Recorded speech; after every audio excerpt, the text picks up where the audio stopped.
राधा कृष्ण की पहली मुलाकात और कैसे शुरू हुआ इनका प्रेम। राधा को पुराणों में श्री कृष्ण की शाश्वत जीवन संगिनी बताया गया है।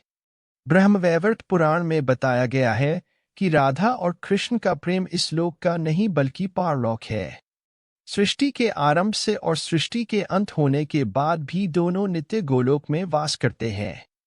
लेकिन लौकिक जगत में श्री कृष्ण और राधा का प्रेम मानवीय रूप में था और इस रूप में इनके मिलन और प्रेम की शुरुआत की बड़ी ही रोचक कथा है।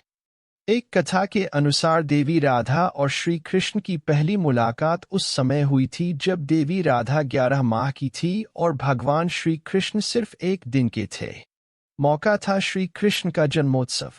मान्यता है कि देवी राधा भगवान श्री कृष्ण से 11 माह बड़े थी और कृष्ण के जन्मोत्सव पर अपनी माता कीर्ति के साथ नंदगाम आई थी। यहाँ श्री कृष्ण पालने में झूल रहे थे और राधा माता की गोद में थी। इस तरह दूसरी बार मिले थे भगवान श्री कृष्ण और देवी राधा। भगवान श्री कृष्ण और देवी राधा की दूसरी मुलाकात लौकिक न होकर अलौकिक थी। इस संदर्भ में गर्ग संहिता में एक कथा मिलती है। यह उस समय की बात है जब भगवान श्री कृष्ण नन्हे बालक थे। उन दिनों एक बार नंदराय जी बालक श्री कृष्ण को लेकर भांडीर वन से गुजर रहे थे। उसे समय अचानक एक ज्योति प्रकट हुई जो देवी राधा के रूप में दृश्य हो गई। देवी राधा के दर्शन पाकर नंदराय जी आनंदित हो गए। राधा ने कहा कि श्री कृष्ण को उन्हें सौंप दें। नंदराय जी ने श्री कृष्ण को राधा जी की गोद में दे दिया। श्री कृष्ण बाल रूप त्याग कर किशोर बन गए। तभी ब्रह्मा जी भी वहां उपस्थित हुए। ब्रह्मा जी ने कृष्ण का विवाह राधा से करवा दिया। कुछ समय तक कृष्ण राधा के संग इसी वन में रहे। फिर देवी राधा ने कृष्ण को उनके बाल रूप में नंदराय जी को सौंप दिया। तीसरी मुलाकात में हुआ लौकिक प्रेम।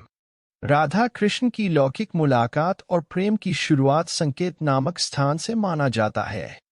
नंदगांव से 4 मील की दूरी पर बसा है बरसाना गांव। बरसाना को राधा जी की जन्मस्थली माना जाता है। नंदगांव और बरसाना के बीच में एक गांव है जो संकेत कहलाता है। इस स्थान के विषय में मान्यता है कि यहीं पर पहली पर भगवान श्री कृष्ण और राधा जी का लौकिक मिलन हुआ था। हर साल राधाष्टमी यानी भाद्र शुक्ल अष्टमी से चतुर्दशी तिथि तक यह मेला लगता है और राधा कृष्ण के प्रेम को याद कर भक्तगण आनंदित होते हैं। इस स्थान का नाम संकेत क्यों हुआ इस विषय में कथा है।